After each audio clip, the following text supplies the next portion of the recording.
के तुम देव कहाए, हिंदू के तुम देव कहाए, मुसलमान के पीर आज मोहे दर्शन दियो जी कबीर आज मोहे।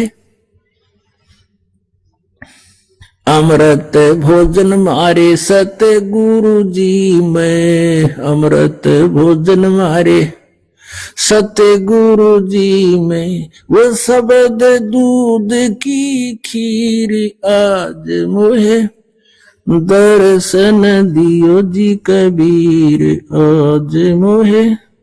अब जिनको परमात्मा मिले उन महापुरुषों ने ये बता के सतलोक से चलकर आए, काटन काल की जंजीर, ये काल न ज्ञान में अब हमें फंसा रखा है, इस काल के कर्मों की जंजीरों को केवल कबीर परमात्मा काट सकता है। फिर वही परमेश्वर अपनी लीला अनुसार के वो चलकर आते हैं, सतलोक से गति करके आते हैं और अच्छी आत्माओं को मिलते हैं। उनमें से एक मलुकदास जी, एक मलुकदास नाम के महापुरुष हैं, उनको परमात्मा मिले और वो बहुत बड़े किसान थे, खत्री कौम के अंदर उनका जन्म था, यानी अरोड़ा जाति में थे वो, और गांव के नंबरदार होते थे, उस समय सरपंच नहीं होते थे, नंबरदार थे। नंबरदार की बहुत बड़ी पावर होती थी। और गरीबदास जी कहते हैं, गरीबदास घर घर फिरे और दरे कबीरा भेख, भेष माने अलग वेशभूषा बना के जगह जगह जाकर प्रकट होता है, गांव गांव में नगर नगर में घर घर में जाकर अपने बच्चों को पुण्यात्माओं को तत्व ज्ञान से परिचित कराता है। तो उसी उद्देश्य से परमात्मा कबीर परमेश्वर जी एक संत रूप में कभी भी कहीं भी प्रकट हो जाते हैं। उस आधार से वो वहां एक नगर में गए हुए थे जिसमें मलुकदास जी रहते थे, जिसमें मलुकदास जी नंबरदार थे। वहां दो चार भक्त परमात्मा के शिष्य थे। भक्तों ने प्रार्थना की, प्रभु हमारे यहाँ गुरुदेव दर्शन दो, तो वहां चले गए।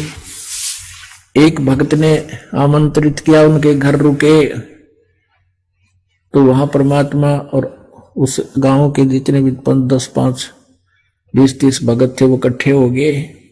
परमात्मा ने सत्संग किया तो भगवान की परमात्मा के आओ भगत के लिए उन्होंने खीर बनाई, हलवा का प्रसाद बनाया। तो वो मुल्कदास चौधरी नंबरदार सुबह सुबह इधर घूमने फिरने जावे सैर सपट्टे को, और उसी समय हलवे में छोंक लागने का टाइम आ गया। परमात्मा लीला करे थे, हलवे में वो पात डालना, हलवा बनाना तो एकदम छरड़ छरड़ और महक जावा दूर ताई देसी घी की। मुल्कदास ने एक दिन देखा, भाई क्या है इनका ऐसा, चला गया वो, चलो कोई होगा इनका तीज त्योहार। अगले दिन फिर दूसरे भक्त ने प्रार्थना कर दी, दूसरे भक्त के चले गए। परमात्मा उसी रास्ते पर थे वो घर तकरीबन। उस दिन भी ऐसे ही हुआ। उसने देखा कि भैया क्या हो रहा है, आज फिर यहाँ देसी घी का हलवा बनाया जा रहा, पात डाली, एकदम चरडाटा उठा। तीसरे दिन उसने पूछा कि भैया के सांग है, तो आज तीसरे घर में ये हो रहा, क्या कर रहे हैं, ये क्या कुछ है। तो किसी ने बता दिया, क्योंकि संता के विरोधी घने हुए आ रहे गांव में। उन्होंने कहा, चौधरी साहब ये एक पाखंडी आ रहा है और इन्हें लूट रहा है, बेचारों को रोज देसी घी के हलवे खावे, खीर खावे हैं, और इनको बर्बाद करेगा, यू कोई हानि करके जाएगा यहाँ से। अब चौथे घर में जिस दिन ये क्रिया थी उस दिन मुल्कदास पहुंच गया। वो कहने लगा, भाई कौन है तू, यहाँ क्या कर रहा है। तो दूसरे जो जिसके वो परमात्मा विराजमान थे जिस घर में भगत कहने लगे, तो मेरी साहब ये हमारे गुरु जी हैं और सत्संग कर रहे हैं। ने बता रहे करके क्यों ना खाता अपना है। तो परमात्मा बोले, भाई मेरे को तो भगवान बगैर कुछ किए ही दे रहा है, यानी जो क्रिया तुम करते हो मेरे को तो वैसे दे रहा है, तो मुझे क्या जरूरत है करने की। मुल्कदास जी कहने लगे वो मुझे ना देता भगवान, बिना करें सारा दिन खेत में काम करते हैं, जब जाकर दो कणक पैदा होती है। परमात्मा बोले भाई तेरा विश्वास को ना भगवान पे, तूने वो विधि प्राप्त को नहीं जिससे भगवान बिना करें भी दे दे। अब वो कुछ धार्मिक व्यक्ति होते हैं जो संतों से ज्यादा नहीं खसते, तो उसने थोड़ा विषय बदला, कहने लगा एक बात बताओ महाराज जी, क्या ये भगवान मुझे बिना करे दे देगा? हाँ दे देगा जब विश्वास करोगे तो।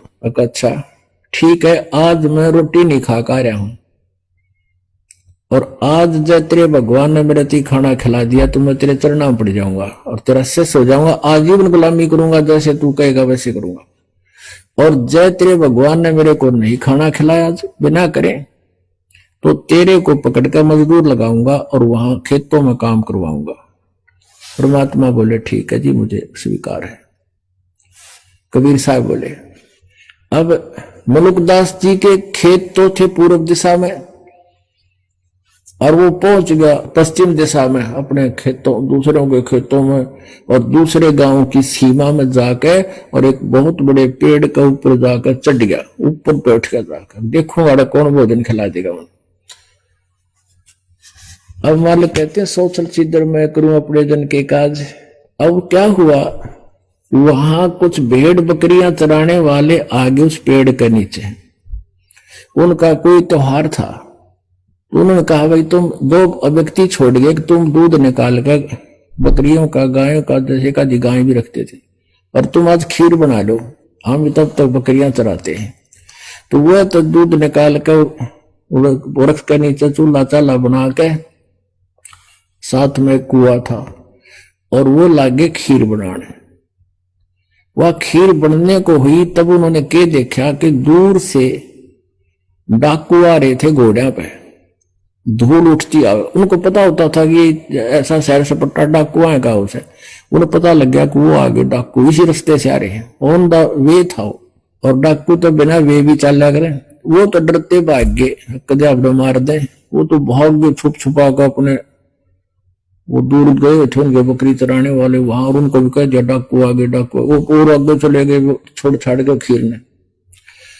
अब वो व्यक्ति, वो समूह आया डाकुआ का, आकर वहां रुक गया, वृक्ष की छाया देख कर कुआं देखा। उन्होंने देखा कि ये क्या बन रहा है।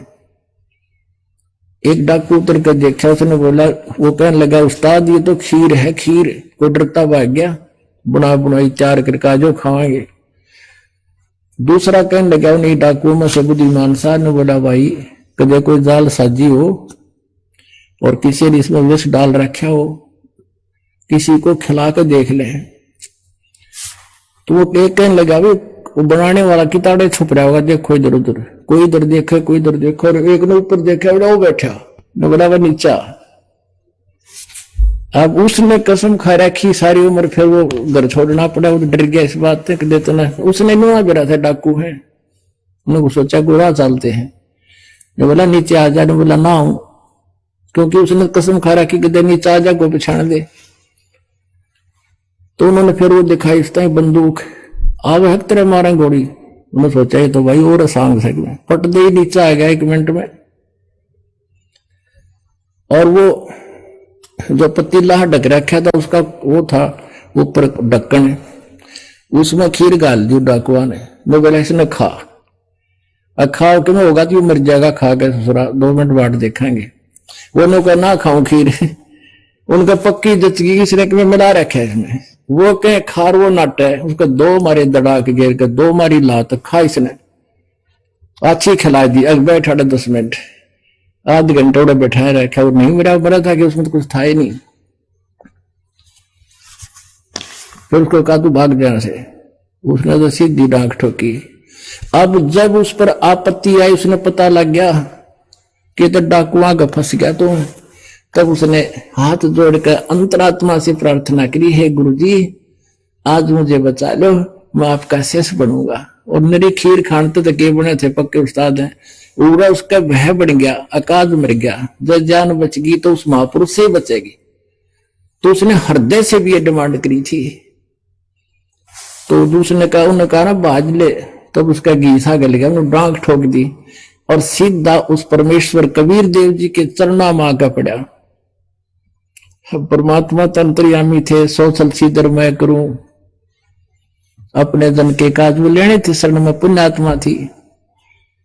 परमात्मा ने कहा के बात चौधरी साहब, भगवान ने कुछ करी सेवा? मैं बोला आपका भगवान तक मार मार खीर खिलावे है। तो उस दिन से वो चौधरी साहब दास मलोक हो गया, चौधरी पना छोड़ दिया, गुरु परमेश्वर के चरणों में आ गया। फिर उसको भी यही लीला की, भगवान ने सतलोक में लेकर गए उस आत्मा को, 3 दिन तक वो बेहोश पड़ा रहा। अब मनुक दास जी ने फिर क्या कहा जब वो परमात्मा से परिचित हुए?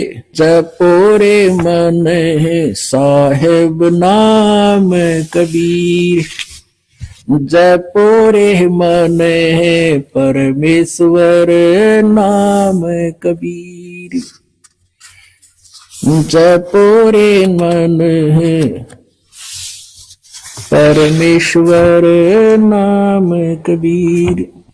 एक समय गुरु बंसी बजाई कालंद्री के तीर, एक समय गुरु बंसी बजाई कालंदरी के तीर।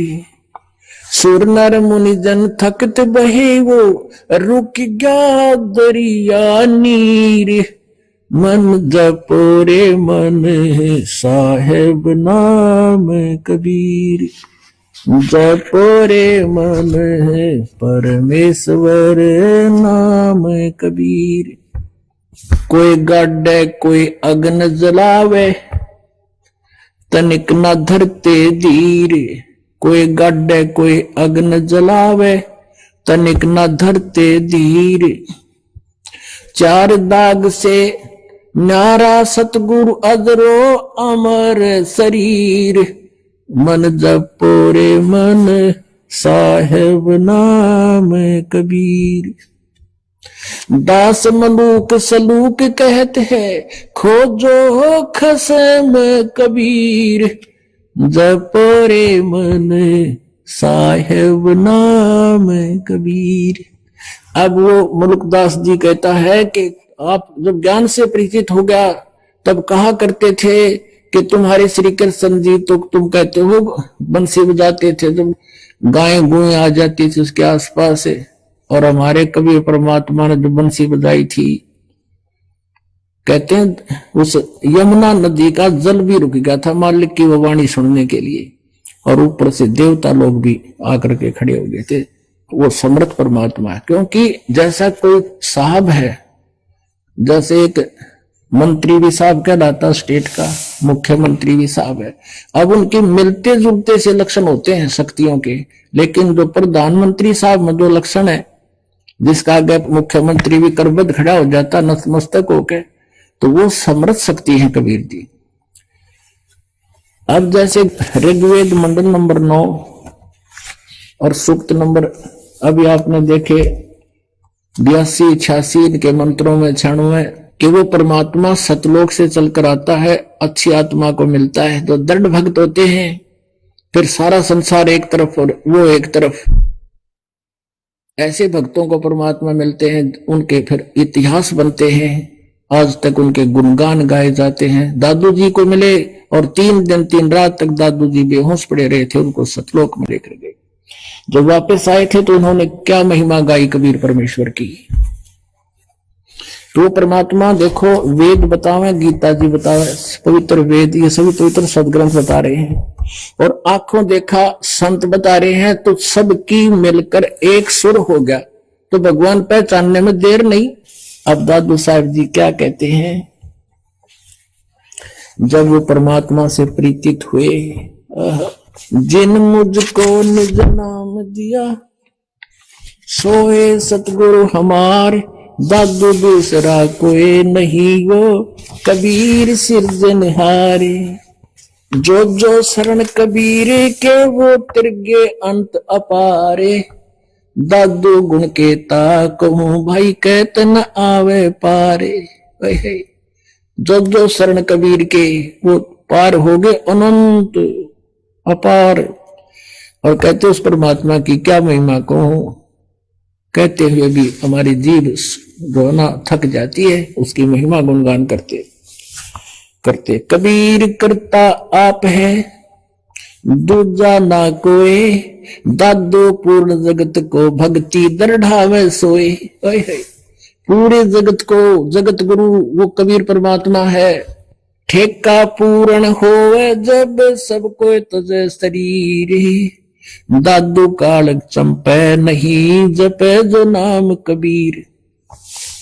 दादू जी कहते हैं देखो शरीर तो सबका जाओगा, एक दिन पूरा होगा श्वास,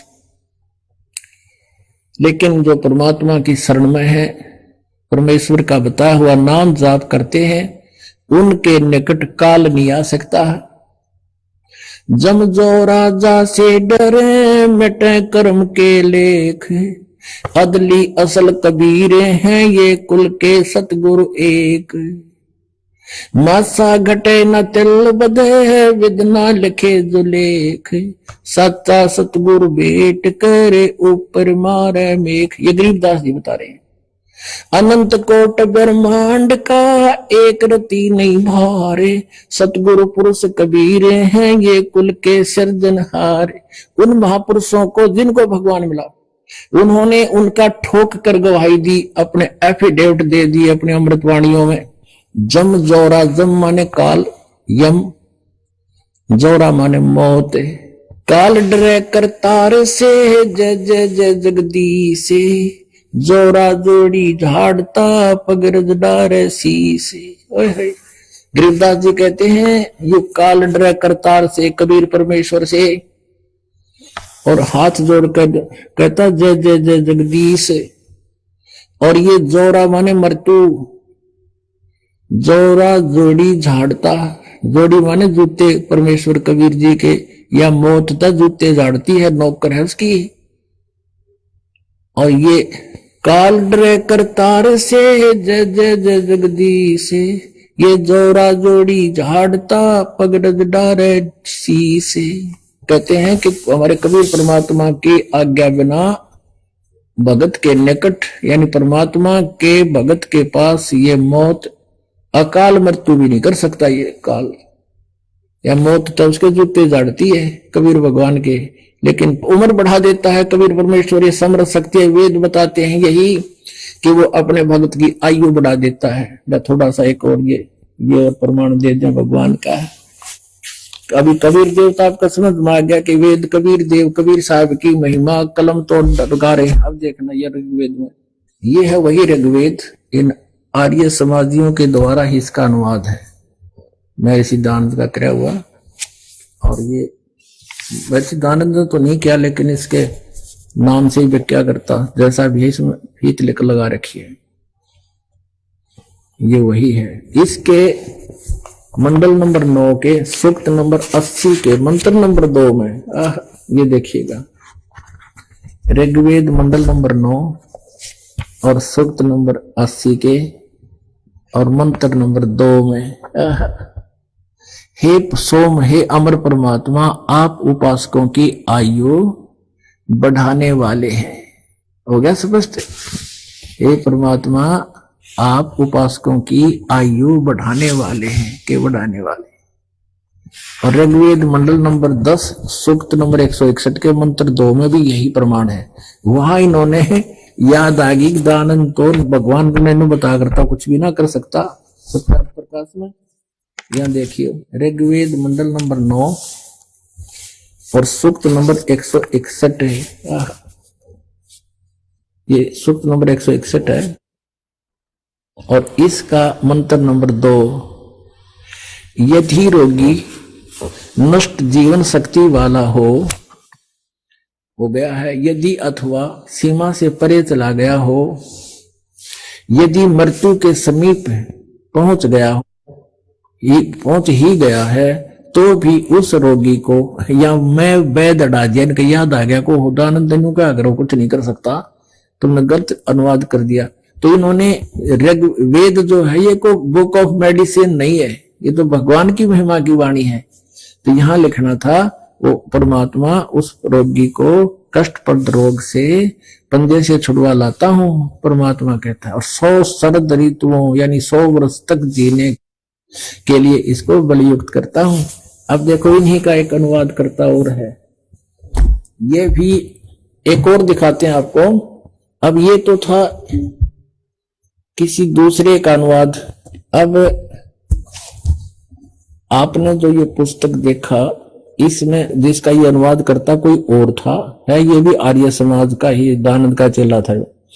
इसने वहां ऋग्वेद मंडल नंबर 9 सूक्त नंबर 80 के मंत्र नंबर 2 में तो ठीक लिख दिया।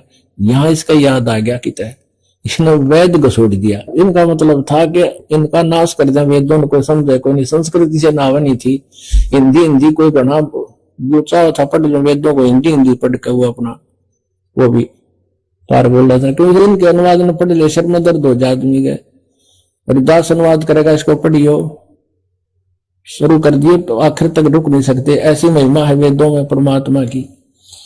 अब यहां देखो, ये भी आर्य समाज का ही अनुवादक है, कोई आचार्य, ऋग्वेद है ये द्वितीय भाग, इसने बड़ी जल्द में कर रखा है। यहां देखियो ये कौन है प्रकाशक, प्रकाशक है पंडिता राकेश रानी, पंडिता राकेश रानी। और इसके कौन है अनुवादक, प्रधान कार्यालय वेद मंदिर महात्मा वेद भिक्षु सेवा आश्रम लेखराम नगर इब्राहिमपुर, ये मुखमेलपुर दिल्ली, दूरभाष इतना दान संस्थान से प्रकाशित है। और यहां इसका अनुवाद करता ये इसका महात्मा वेद भिक्षु भारतेंद्र नाथ, ये करोल बाग नई दिल्ली से छपा है। अब इसके देखो 10वें मंडल का 161वें सूक्त का मंत्र नंबर 2 इसने सही कराया है। ये है 161 ऋग्वेद मंडल नंबर 2 सूक्त 161, ये यहां से शुरू होता है, ये इसका दूसरा मंत्र यहां पर है। यदि किसी रोगी की जीवन शक्ति समाप्त हो, यदि वह सीमा से परे हो गया है, यदि वह मृत्यु के सन्निकट चला गया है, तो भी उसे मैं भारी कष्टप्रद रोग के पंजे से मुक्त कराऊं, तो उसे 7 वर्ष यानी 100 वर्ष के जीवन हेतु बल संपन्न करूं। यहां भावार्थ में इसने सही क्लियर कर दिया, यदि रोगी की जीवन शक्ति समाप्त हो यानी उसके जीवन अंत हो गया हो, तो उसका रोग सीमा से पार हो गया है, तब भी परमात्मा ये सही क्या, यह वेद न लिखे ने, तब भी परमात्मा उसे इस कष्टप्रद रोग से मुक्त कर 7 वर्ष 100 वर्ष का जीवन दे सकता है। अब आपने देखा था ऋग्वेद मंडल नंबर 9 सूक्त नंबर 80 के मंत्र नंबर 2 में स्पष्ट कर रखा है कि भगवान उपासकों की आयु बढ़ा देता है। अब परमात्मा कहते हैं, काल जो पीसे पीसना, ये जौरा है पनिहारे, ये 2 असल मजदूर हैं मेरे कबीर परमेश्वर के दरबारे। गरीबदास साहिब कहते हैं कि काल डरे करतारते जय जय जय जगदीश, और ये जौरा ये मौत जूती झाड़ता और उसके परमात्मा की दौड़ न चढ़ना कर माथे गला रहे कि तेरी आज्ञा बिना मालिक तेरे वंश के निकट में नहीं जाऊं। यहां आपको लाखों प्रमाण दिखा देंगे जिनकी आयु बढ़ा रखी है, एक नहीं। तो पुणात्मा फिर क्या कहते हैं, काल जो पीसे पीसना, ये जौरा है पनिहारे, ये 2 असल मजदूर हैं मेरे सतगुरु के दरबारे। ये थारा 21 ब्रह्मांड का मालिक यू काल गीता अध्याय नंबर 11 के श्लोक नंबर 32 में कह, मैं काल हूं, सब न कर दूंगा और मार दूंगा। और फिर वो खुद ही कहता है कि परमात्मा तो कोई और है, वो तो उत्तम पुरुष है, तू अन्य उसकी शरण में जा, जब तू परम शांति को प्राप्त होगा। तो यहाँ गरीबदास साहिब वो कह रहे हैं कि काल तपी से पीसना, यानी उसके आटा पीसा भगवान का। कहने का भाव ये है कि उसके सामने ये तो एक ऐसे एज ए सर्वेंट है, और मौत है पनिहार जिसका पानी भरे, और ये 2 असल मजदूर है वे परमेश्वर कबीर साहिब के दरबार। अब वही दादू साहब जी कह रहे हैं, आदमी की आयु घटे तब यम घेरे आए, सुमरण किया कबीर का दादू लिया बचाए। अब क्या लीला करते हैं दादू जी की, मृत्यु हो जाती है, परमात्मा उसको वापस छुड़वा के लाते हैं छोड़ी दर, और धर्मराज हाथ जोड़ के खड़ा हो जाता है और कहते भगवान ले जाओ, गलती बन गई हमसे। उसके बाद दादू साहब कह रहे हैं कि आदमी की आयु घटे तब यम घेर आए, यू काल आके घेर लेता है। और सुमरण किया कबीर कहा दादू लिया बचाए, मेट दिया अपराध सब आ मिले छन माही, दादू संग ले चले हे कबीर चरण की छाही। कि जो ही मैंने याद किया एक क्षण में पहुंचूंगा, क्षण एक में बिजली जैसी गति से परमात्मा आकर अपनी नेक आत्मा को मिलते हैं। ये वेद प्रमाण देते हैं। और साथ में ये महापुरुष जिन नेक आत्माओं को परमात्मा मिले हैं उन्होंने ये प्रमाणित किया है। मेट दिए अपराध सब, सब पापों का नाश कर दिया मेरों का गीत, ये कह रहे हैं दादू साहब कहते हैं। और आन मिले क्षण माह, एक क्षण में सेकंड के कुछ हिस्से में परमात्मा आ जाते ना, तो काल खा जावा उन्हें। सेवक देव निज चरण का दादू अपना जाने, बिरंगी सत कबीरे ने हम कर लिया आप समान। दादू अंतर्गत सदा छन छन सुमरण ध्याने, वारू नाम कबीर पर पल पल मेरे प्राणे। सुन सुन साख कबीरी की यू काल नवावे माथे, दन दन तीनों लोक में है दादू जोड़े हाथे। के सुन सुन साख कबीर की, कबीर परमेश्वर की समर्थता की महिमा को सुनकर, साख को उसकी वास्तविकता को सुनकर कहते परमात्मा की महिमा जहां चर्चा होती है काल भी नतमस्तक हो जाता है। सही सत कह रहे हैं। और धन धन तीनों लोक में दादू जोड़ा हाथ, सुन सुन साख कबीर की काल नवावे माथे, वो माथा नीचा कर लेता है। और दन दन तीनों लोक में दादू जोड़े हाथ। अब क्या कहते हैं, केरी नाम कबीर का और विखम काल गजराज, दादू वजन प्रताप से यू भाज्य सुनत आवाज। क्या बताते हैं, जैसे गीता जी अध्याय नंबर 15 के श्लोक नंबर 1 से लेकर 4 और 16 और 17 में स्पष्ट कर दिया कि ऊपर को जड़ वाला वो तो पूर्ण परमात्मा समझो, जो सब संसार रूपी वृक्ष का पालन करता है। और 16-17 में कहा कि सरपुरुष अक्षर पुरुष ये दो प्रभु हैं, इनके अंतर्गत जितने प्राणी हैं वो भी ये विनाशवान है, केवल जीवात्मा मरती नहीं। 17वें श्लोक में 15वें अध्याय गीता जी में कहा है कि उत्तम पुरुषत्व अन्य उत्तम पुरुष मन पुरुषोत्तम, यानी वो श्रेष्ठ परमात्मा तो कोई इनसे भी और है। सरपुरुष ये गीता ज्ञान दाता है, अक्षर पुरुष ये सातसंग ब्रह्मांड का स्वामी है, ये सरपुरुष केवल 21 ब्रह्मांड का स्वामी है, प्रभु है। और परम अक्षर पुरुष परम अक्षर ब्रह्म वो असंख्य ब्रह्मांड का कंट्रोलर है, ओवरऑल कंट्रोलर है। इन सब के ऊपर सरपुरुष अक्षर पुरुष पर भी वो कंट्रोलर है। अब जैसे और बताया है वही तीनों लोकों में प्रवेश करके सबका धारण पोषण करता वही परमात्मा है। अब 15वें अध्याय के 18वें श्लोक में ये गीता ज्ञान दाता अपनी सतिथि बताओ है कि मैं तो लोक वेद के आधार से प्रभु पुरुषोत्तम कहलाता हूं, प्रसिद्ध हो रहा हूं। कारण क्या है कि मेरे अंतर्गत 21 ब्रह्मांड में जितने भी ये स्थूल शरीरधारी प्राणी है चाहे आत्मा है, उनसे मैं श्रेष्ठ हूं, उनसे तगड़ा हूं, इसलिए मैं पुरुषोत्तम पाक रहा हूं। लेकिन पुरुषोत्तम तो कोई और है। अब यहां दादू साहब जी उसी का प्रमाण बता रहे हैं कि केर ही नाम कबीर का और विखम काल गजराज, दादू भजन प्रताप से यो भाग्य सुनत आवाज। अब जैसे क्या बता रहे हैं कि जैसे हाथियों का भी गजराज माने हाथियों में भी तगड़ा सबसे शक्तिशाली, उनका भी सरदार मुखिया जो हाथी होता है, ये समझो यू काल है। यानी वन्य के अन्य प्राणियों से हाथी घना तगड़ा होता है, दिल डौल विशाल काय होता है, उसके सामने अन्य प्राणी कुछ भी नहीं होते। कहते ऐसा तो समझो इसने काल में हाथी तो। और कबीर परमेश्वर की शक्ति समझो यो केरी यानी बब्बर शेर, और बब्बर शेर दहाड़ देना एक बार की तो दहाड़ लगा दे, हाथी लीद कर देता है, इतना भयभीत हो जाता है, मुंडी छुपाकर भाग लेता है, दूर जाकर डटते हैं। तो यहाँ क्या बताते हैं, जैसे वो गीता अध्याय नंबर 15 के श्लोक 18 में ये खुद कह रहा है, भाई मैं तो प्रभु इसलिए पाक गया, मेरे अंतर्गत जितने भी प्राणी उन तो तगड़ा हूं मैं, लेकिन पुरुषोत्तमता कोई और है। वही दादू साहब कह रहे हैं, केरी नाम कबीर का और विखम काल गजराज। गजराज साथियों का राजा शब्द, ये भी छोटा नहीं है, थोड़ी पावर नहीं है। जैसे हाथी भी बहुत तगड़ा होता है अपने सब जंगल में, लेकिन शेर के सामने उसकी भी टट्टी निकल जाती है। तो ऐसा समझो कि परमेश्वर कबीर जी को समझो बब्बर शेर, और ये तुम्हारा ये काल समझो एक हाथी।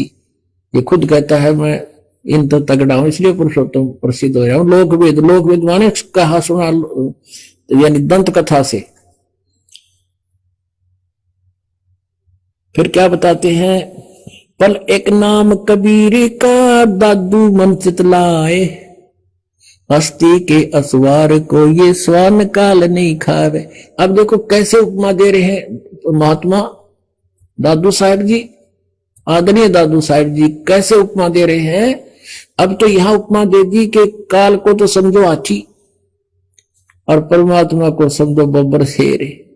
अब क्या बता रहे हैं कि काल को तो समझो कुत्ता और तुम बैठ गए हाथी पे, यानी परमात्मा कबीर जी की शरण को समझ। अब ये उदाहरण है कि तुम हाथी पर बैठ गए परमात्मा कबीर जी की शरण माने से, और हाथी कहीं गांव में चला जाता है तो गांव के सारे कुत्ते उसको चोर भो भो भो भो रहा करें, 50 फुट दूर निकट नहीं आ सकते।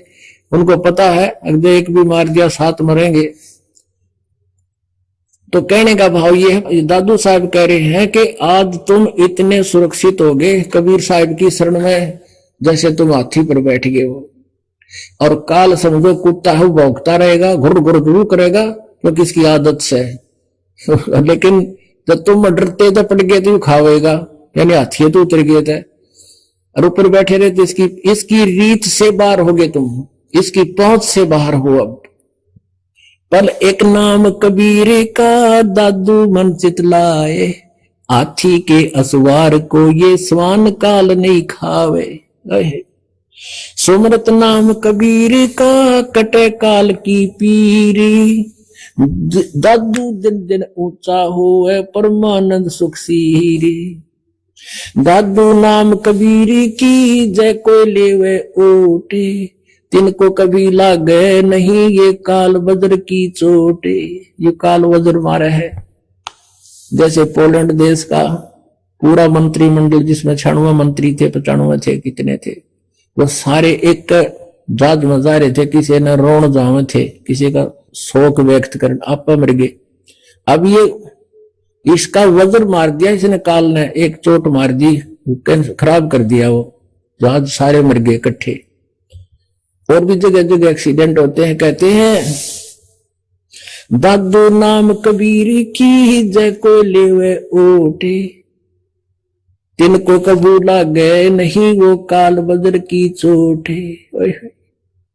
कि उसके काल वज्र की चोट, इस तरह की दुर्घटना वो नहीं कर सकता उस भगत की। जो सच्चे बनते हैं, सच्चे जलते हैं, यानी उसकी रह हाथी पे है, नीचे पड़ गया तो खावेगा, वही काल है तो उसका स्वभाव है।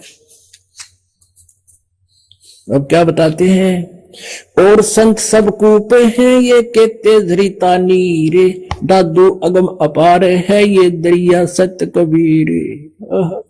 कहते हैं अन्य संतों को भी तुम कहते हो वो संत ने ऐसा लाभ दे दिया, उस भगवान कृष्ण ने ऐसा लाभ दे दिया। कहते हैं और संत सब कूप है, ये समझो वो कुएं हैं। और कहते जरिता नीर, कुछ एक ऐसे जो झरने छोटे मोटे बह रहे हैं, जरीता यानी झड़का पानी झड़ झड़ कर निकल रहा है। और दादू अगम अपार है ये दरिया सत्य कबीर, यानी कबीर जी की समर्थता बता रहे हैं कि कबीर साहब को तो दरिया समझो, दरिया। और जो छोटे मोटे भगवान के तुम गुण गाओ हो, किसी को कुआ समझ लो, रामकृष्ण और ब्रह्म में सरपुरुष निशा समझ लो, दरिता नीर झरना झरना की थोड़े टुकड़े में गए, थोड़ी राहत दे दे। और कबीर साहब को समझो दरिया, जिसमें नहर भी निकाल लो और नहा भी लो और खेती भी कर लो, फिर भी पर्याप्त जल रहता है। अब ही तेरी सब मिटाइए जन्म मरण की पीरे। जन्म मृत्यु सदा के लिए वो भक्ति, इस परमेश्वर कबीर जी की भक्ति करने से सदा के लिए मोक्ष हो जाता, फिर लौटकर संसार में नहीं आते। जन्म मृत्यु नष्ट हो जाती, सदा के लिए समाप्त हो जाती है। और गीता ज्ञानदाता कहता अर्जुन तेरे और मेरे सदा जन्म मृत्यु रहेंगे और आगे मरांगे, पहले भी मरते थे। अब ही तेरी सब मिटाइए जन्म मरण की पीड़े, श्वास उश्वास सुमर ले तू दादू नाम कबीर। वो मंत्र है सांस उश्वास से सिमरन का, सतनाम सुमर ले, श्वास उश्वास सुमर ले दादू सतनाम कबीर, यानी कबीर जी का दिया हुआ जो सतनाम है। कोई सरगुण में रीत रहा कोई निर्गुण ठहरावे, दादू गति कबीरी की मुंह पे कहीं न जाए। कोई तो सरगुण कह है, कोई निर्गुण कह रहा है। निर्गुण तो ये न्यूमता है, भगवान निराकार दिखता है कोई ना, और ये गलत डेफिनेशन करें। और सरगुण बताते हैं ये संसार ही उसका सरगुण रूप है, ये ब्रह्मांड है, ग्रह पर चांद सूर्य उसका साकार रूप है। देखो सरगुण में रीत रहा कोई निर्गुण में रीत रहा कोई सरगुण ठहरावे, दादू गति कबीर की वे मुंह पर कहीं न जाए, वो कोई और है। दादू नाम कबीर का सुन के कापे काले। कहते दादू साहब कह रहे हैं कबीर परमेश्वर का नाम सुन के भी ये काल ऐसे थर थर कांपता, जैसे शेर की दहाड़ में हाथी लीद कर जाता है। कहते हैं दादू नाम कबीर का ये सुन के कापे काले, नाम भरोसे नर चले है बाका ना होवे बाले। कितनी ठोक के समर्था दी महापुरुषों ने जिनको भगवान मिले, सतलोक से चलकर आए। कहते हैं जो नाम भरोसे, दादू नाम कबीर का सुन के कापे काल, और नाम भरोसे नर चले, यानी दृढ़ रहे मालिक के नाम के ऊपर, इसको छोड़े नहीं पाले ने। फिर कहते हैं उसका बाल बांका भी काल नहीं कर सकता। जिनमो को निज नाम दिया सोए सतगुरु हमारे, दादू दूसरा कोई नहीं ये कबीर सिरजनहारे। पुणात्मा इस दौरान के सत्संग में ये कंसेप्ट क्लियर हो गया कि सभी सदग्रंथ बताते हैं कि कबीर इज गॉड। वो कैसी लीला करता है, वो अपने तीसरे मुक्ति धाम में सतलोक में रहता है, वहां से गति करके आता है। और खुद परमात्मा कहते हैं सतलोक से हम चल आए काटन काल की फांसी, अवगत से ही चल आए मेरा कोई भेद मुरहम ना पाया। काशी शहर जल विच डेरा तहां दुल्हाए न पाया। और कहते हैं परमात्मा काशी शहर जल में डेरा तहां दुल्हाए न पाया। मात पिता मेरे कोई नाही ना मेरे घर दासी, दुल्हे का सुत आन कहाया वो जगत करे मेरी आसी। कहते हैं मेरे ना मात पिता ना मेरा कोई पत्नी, मैं तो सतलोक से चल कर आया था और वहां जंगल में कुछ कमल के फूल पर जल में डेरा डाला था। और ये कहते हैं जुलाहे का पुत्र आन कब आया ये जगत करे मेरी हंसी। तो परमात्मा कहते हैं हम सतलोक से अवगत से चलाए मेरा कोई भेद मरम ना पाया। ये खुद भी है अपने और सच्चिदानंद की वाणी में कहते हैं, और जिन्होंने परमात्मा पाया वो संत भी ये प्रमाण देते हैं, हमारे सदग्रंथ भी ये प्रमाण देते हैं। प्रमाणित हुआ कबीर इज गॉड। बोलो सतगुरुदेव।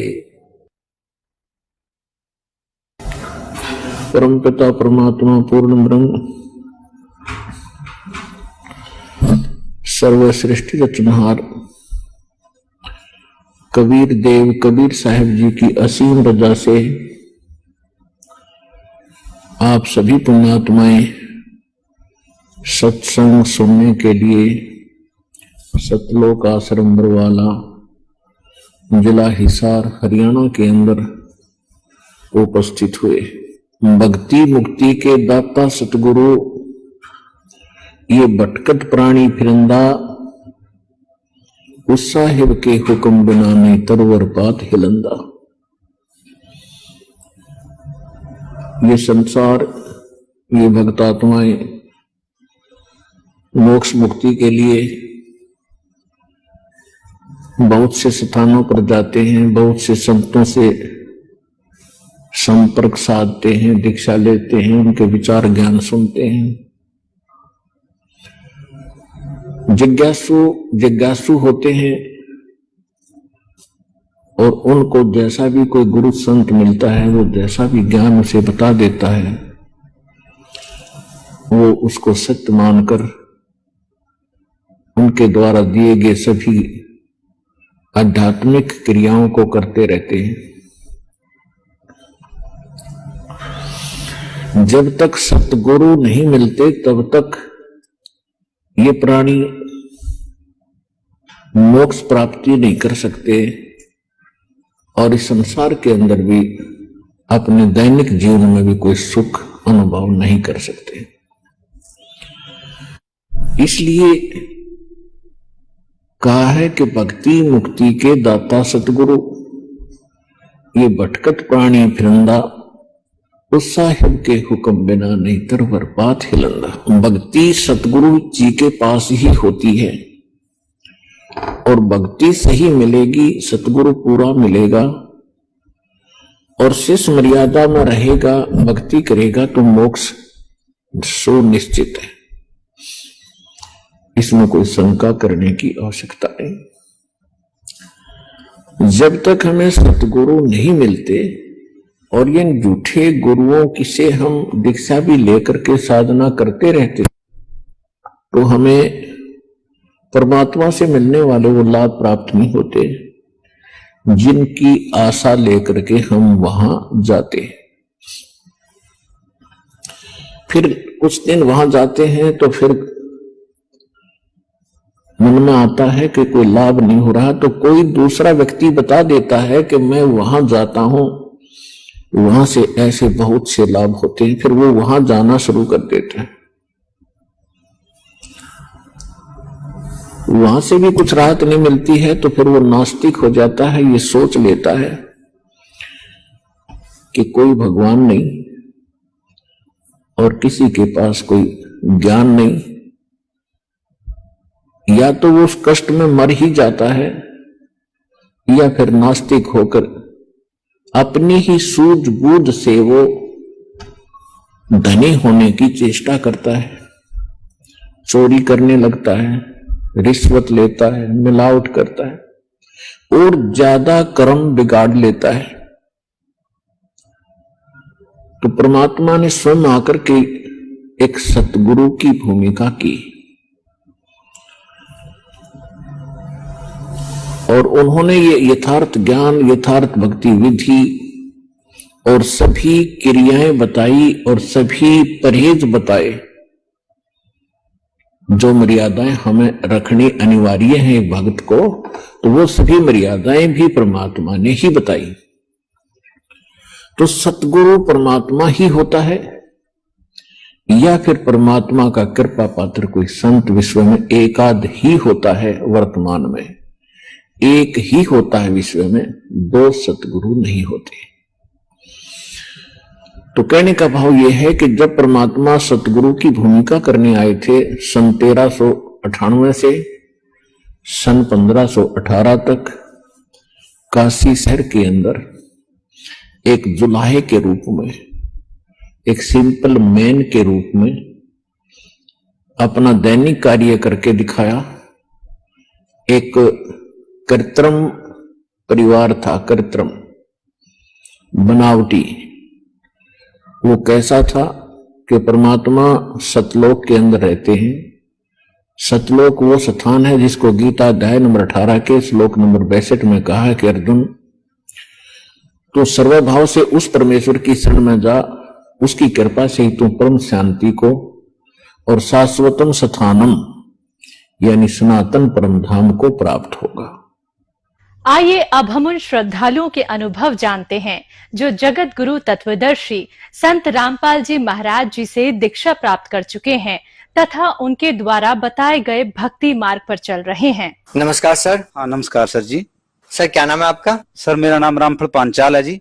रामफल जी, आप कहाँ से आए हो? मैं गांव गुलडेरा, तहसील पेहवा, जिला कुरुक्षेत्र से आया हूँ। सर आप संत रामपाल जी महाराज की शरण में आने से पहले क्या साधनाएं करते थे?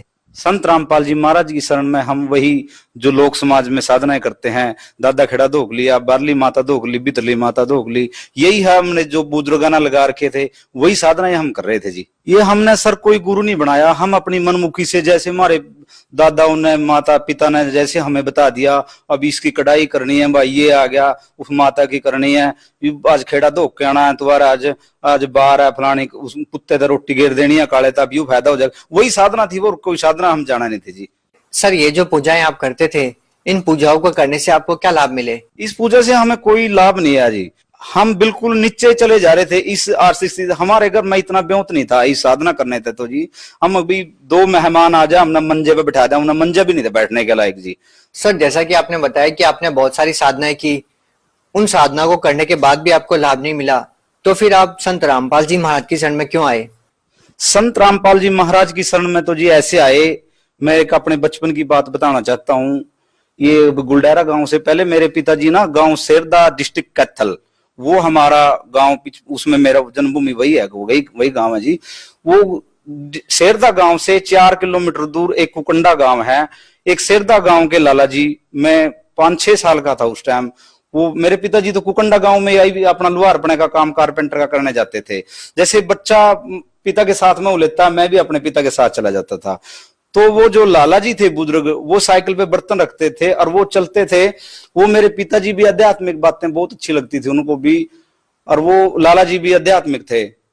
वो मेरे पिताजी को बताया करते थे, राजकुमार 1997 में एक संत जाट आएगा और वो आध्यात्मिकता ले आएगा, उसका जो ज्ञान होगा वो समाज से भिन्न होगा, और 1997 में सत्युग स्टार्ट हो जाएगा।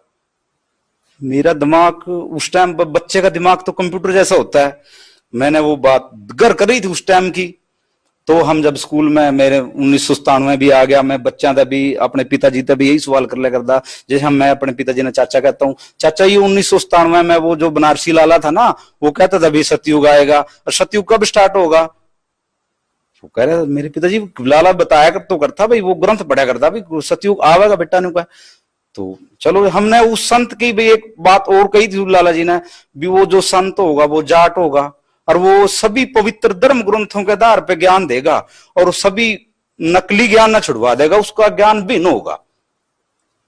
तो मैंने उस चीज की तलाश बहुत रहती थी जो धर्म ग्रंथों के आधार पे ज्ञान दे। उस पूर्ण संत की खोज मैं पूरा जी। एक दिन ऐसे ही कहीं गांव में काम लग रहा था, एक पंजाब केसरी अखबार में संत रामपाल जी महाराज के बारे में जिक्र आया।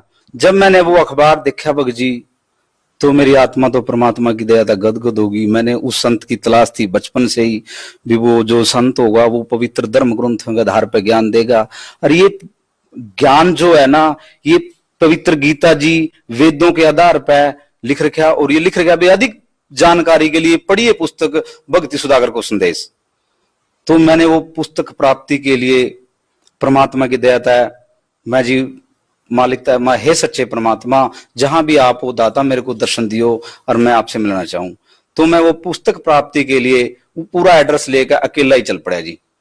मैं क्रोथा पहुंचा जी। क्रोथा जाके शाम का टाइम था, मेरे को नहीं पता था उस टाइम भी कोई बरवाड़ा में भी आश्रम है। तो वहां बाहर भक्त बैठे थे, उनसे भक्तों से कहाँ से आया, मैं ऐसे ऐसे, मैं तो पेवा से आया जी। अच्छा कैसे है पता लगा? मैंने तो अखबार में जी परमात्मा के ज्ञान से बचपन से तलाश थी जी, इस ज्ञान की, तो ये ज्ञान का पता लगा जी। तो उन्होंने कहा ठीक है भाई बैठ जाओ। तो उस टाइम गुरुजी बरवाड़ा में सत्संग करने के लिए गए हुए थे, उस दिन का कुछ सत्संग, गुरुजी सत्संग करने जा रहे थे। तो वहां मेरे को बाहर ही फोन पे नामदान गुरुजी ने प्रथम मंत्र दे दिया। गुरुजी ने मेरे से पूछा बेटा कहाँ से आया है? मैंने गुरुजी से आन खूब बातें करी, गुरुजी ने मेरे से करी।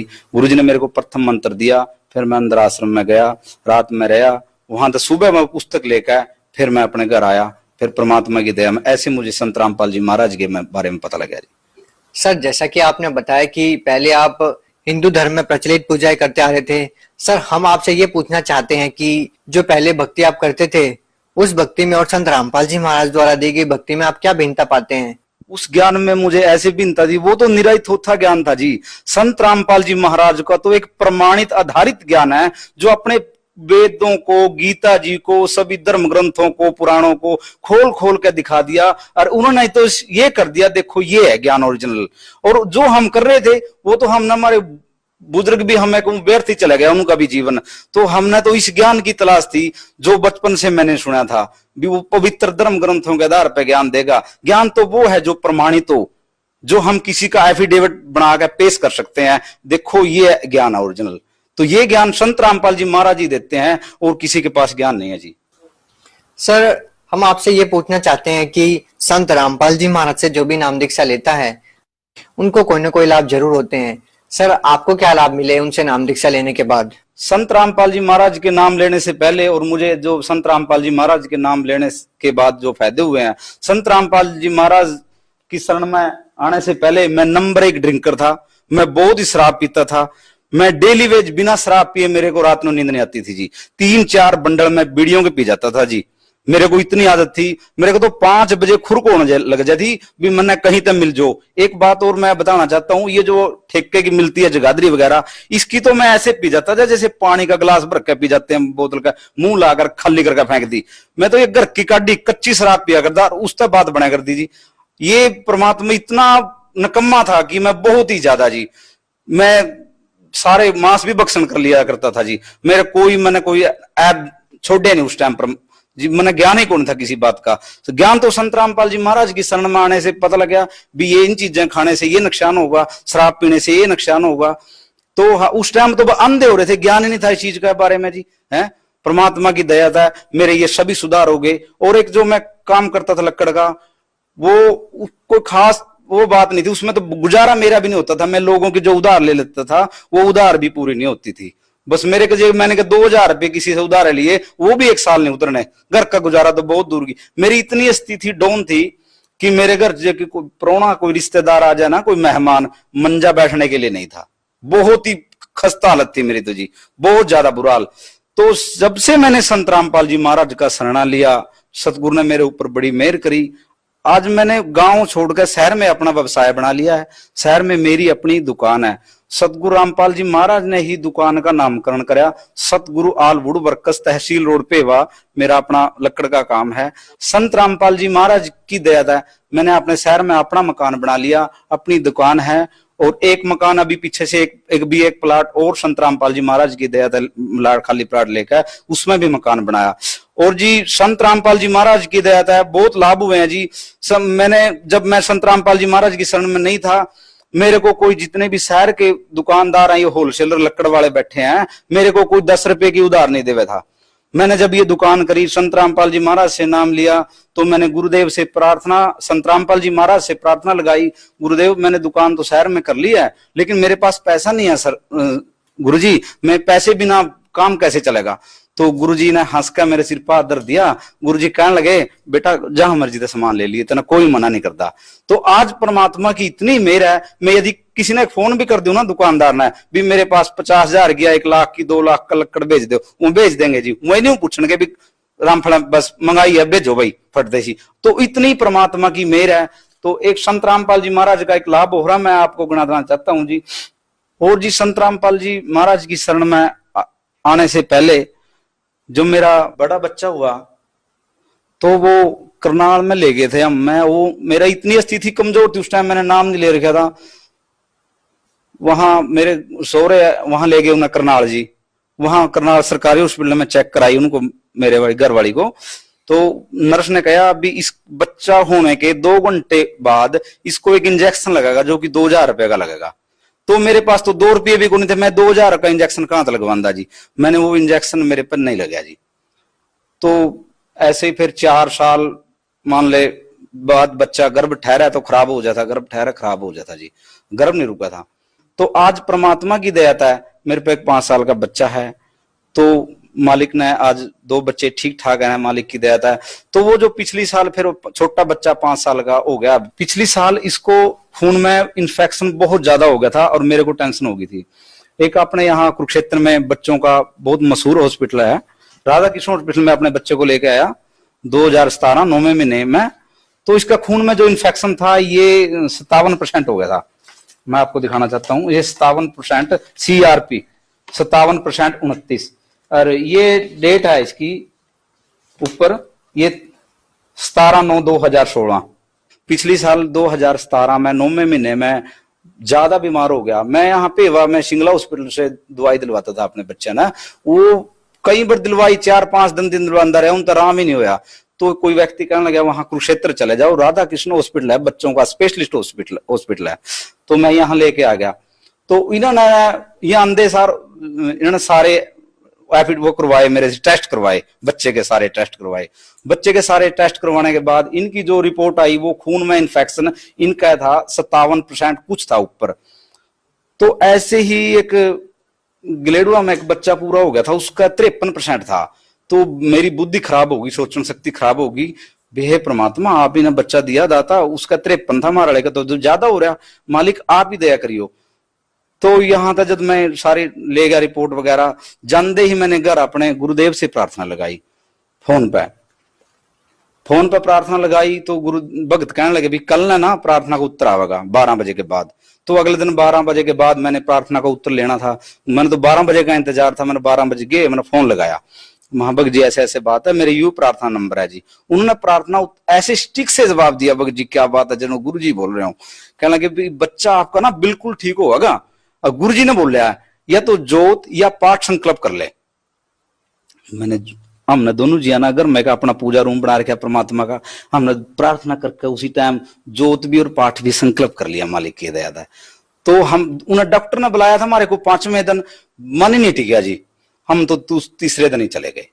तीसरे दिन जाकर उन्हें डॉक्टर ने सारी रिपोर्टें फेर कराई, सारी रिपोर्टें कराई, रिपोर्टें बिल्कुल नील आ गई जी, 0% एक, और जो TLC घट रहे थे वो भी ओके आ गए जी। तो परमात्मा की दया था, इतने ठाठ कर दिए मालिक ने। मैं डॉक्टर के पास बच्चे ने ले गया, तो डॉक्टर ना चेहरे का नहीं देखा बच्चे का, कमाल हो गया। न्यू कहा ये जो इतना है ना खून में इन्फेक्शन, एकदम इतना डाउन आने में 2.5 से 3 साल का समय लगता है। मैं कह मेरे मन ही मन में कह रहा मेरी बंदी छोड़ तो 2.5-3 दिन में कर दे वहां है। तो परमात्मा ने तो सारी चीज की दया कर दी, मालिक का मैं बहुत आभारी हूँ जी। सर बहुत सारे ऐसे लोग हैं जो संत रामपाल जी महाराज से अभी भी नाम दीक्षा लेना चाहते हैं, तो सर वो उनसे नाम दीक्षा कैसे प्राप्त कर सकते हैं? संत रामपाल जी महाराज से नाम उपदेश लेने के लिए परमात्मा की इतनी असीम कृपा है कि भारत के हर जिले के अंदर संत रामपाल जी महाराज ने अपने नामदान सेंटर खोल रखे हैं, और टीवी पे सत्संग चलता है। तो परमात्मा की इतनी दया हो रही है कि 7-8 चैनलों पर सत्संग चल रहे हैं, और सभी चैनलों पे एक नीचे पीली पट्टी दी हुई है, उन पे परमात्मा के आश्रम के नंबर दिए हुए हैं। जिस भी भक्त आत्मा ने नाम उपदेश लेना हो उन नंबरों पे कांटेक्ट करो और सतगुरु रामपाल जी महाराज से नाम उपदेश लेकर अपना जीवन सफल बनाओ। बहुत बहुत धन्यवाद जी। सत साहेब, जय हो बंदी छोड़ की।